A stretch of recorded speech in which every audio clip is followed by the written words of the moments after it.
Yo! What is up? What is happening? Hope everybody's doing well. So, we've got a pretty interesting war here. A lot of different things going on. That is for sure.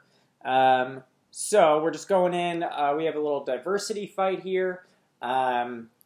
Nothing too crazy, but it actually turns out to be Stark Enhanced Spidey.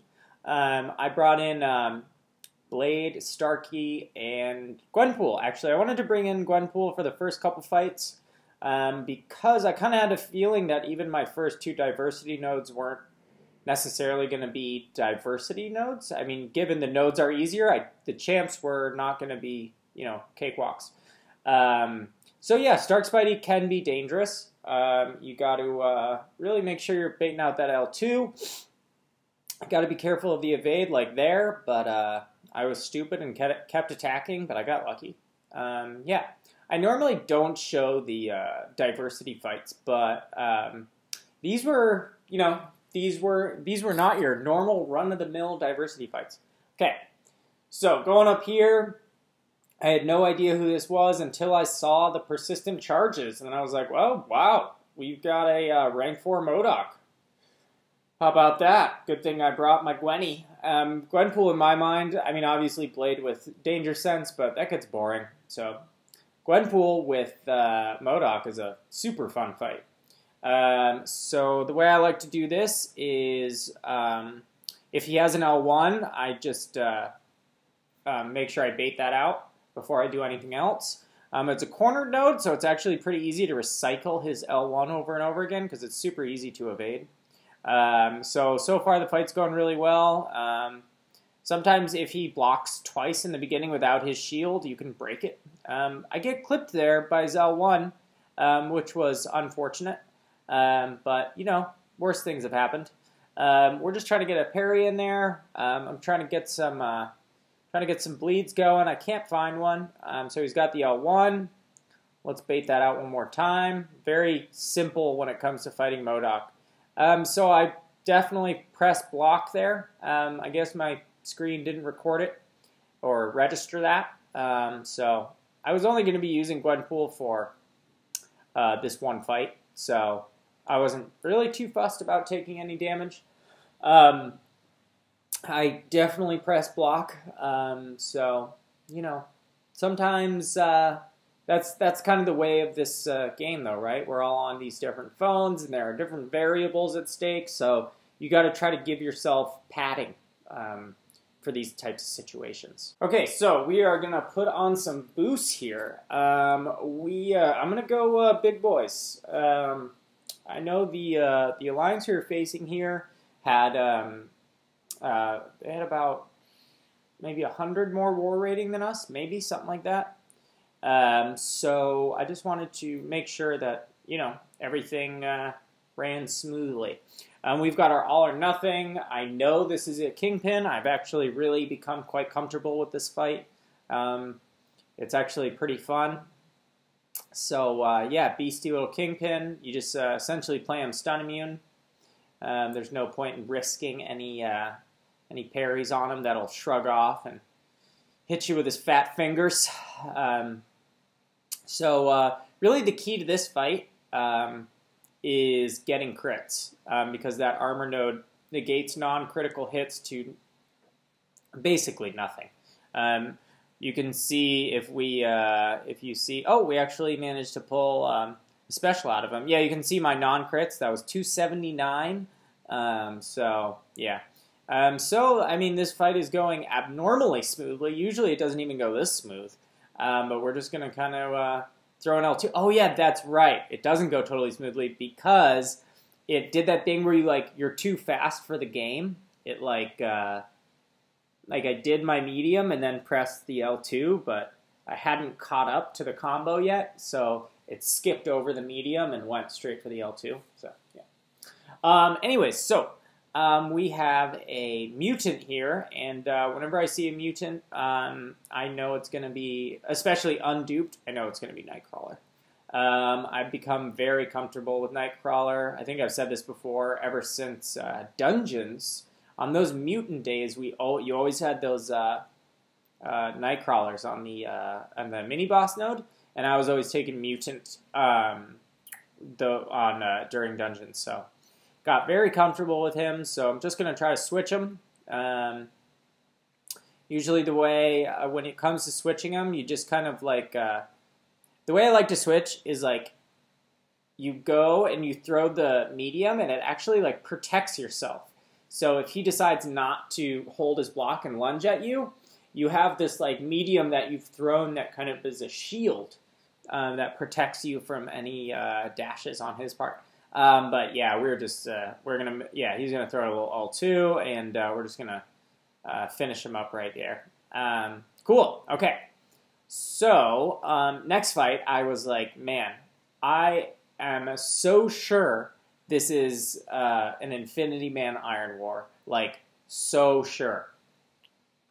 You'd already seen one, but this alliance had doubled up on a few things, and I was like, okay, well, it's definitely what I think it is. So I want to just top up a little bit. I always like to put in these, I always like to top up, because sometimes you finish a fight every once in a while totally randomly at like 1%, and you're like, wow, if I hadn't have topped up, I would be dead.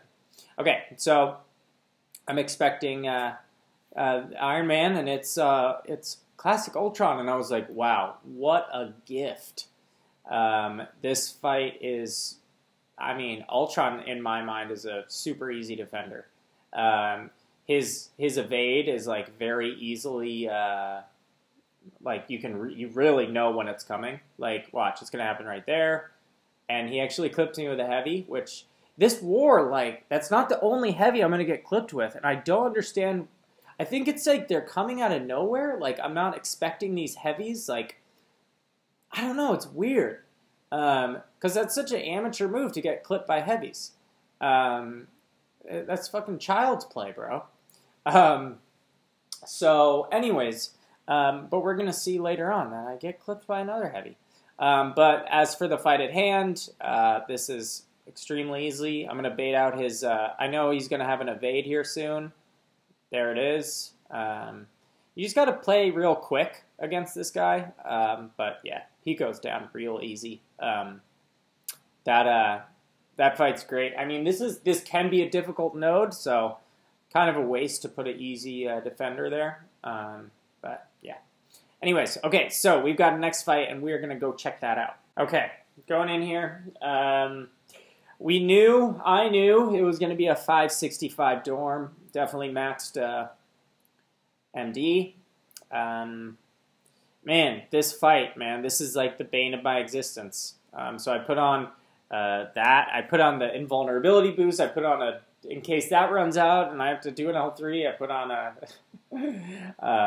a special 3 defense thing. Okay, so I have a plan that I'm just going to push them to essentially 3 L3s. I'll just push them. I'm playing essentially as few decks as I can. I'm going to do a lot of blocking. And I've lost the fight right there. Fight is lost. I only have 1 indestructible charge left. So basically, if you don't have Dorm in the corner, then he's a lot less likely to throw his specials. So if you're on your side of the map, he is a lot less likely to throw a special. His L3 puts you in the corner, and if you don't have a special to give yourself distance, you're kind of, up a creek. So I think an L1 there would have been helpful, actually, because it would have given me distance. But you can see I'm starting a degen, and he won't throw his L1, gets to his L2, and I'm like, oh god, throw your L2, please, please, please, please. And he does, but if I had evaded that, he'd be back up to an L2, so I'm in the corner. I throw my L1 to get out with desperation, but I'm just ticking away. Dex, degen, blah, blah, blah. Yeah, so as you can see, when I took that heavy, I lost the fight essentially in the beginning. So I don't know what's going on, getting clipped by that heavy, but super dumb. Okay, so I've got one more fight. Let's go check that out. Okay, so yeah, I let my alliance mate finish off that dorm. Definitely never want to fight angry. Usually, if I die to a node, if it's possible for me to not fight that node again, then that's usually the best. Usually the best course of action. I've been really working on strategies. Normally we don't die. In war, normally I don't die. I've kind of had a few runs here recently where I've died, but they've been at that node, essentially. On either an Iron Man Infinity War one, but, it's a learning process. It's a learning curve. We all make mistakes, Anyways, so we've got a 6-star Cable. This is a very easy fight with Starkey. It's a kinetic reactor, and Limber is the only other thing you have to be careful of. But yeah, we're just going to kind of build up some poise. If he wants to, throw a heavy there. He gets his little, 15% chance to regen. So that's, that's that. It is also a power drain node, but luckily Starkey doesn't need his special. Did you see there? It happened again. They said they fixed it in a patch, but Starkey is still getting clipped after his evade, even though you're holding block. Isn't that interesting that sometimes they say they fixed it in a patch and it's not fixed? It's that's a thing. Anyways, so yeah, we're just going in here. We should be able to finish this fight up with an L1. And down Cable goes. We did take the victory here. Shout out to, it was like Peace and Love, I believe is what they were called. I might be mistaken there. Yeah, great war to you guys. It looks like this war solidly clinched our spot into Plat 1. I think we'd like to try to finish in the top 10 for Plat 1. But yeah, that sets us up in a good place to make a solid push next season. Definitely looking forward to that next season. I've learned some very valuable lessons in this season of war. I think this season of war was great, and I hope it just continues to improve. Yeah, so that's that. Hope you guys enjoyed the video, and yeah, I'll check you later. Peace!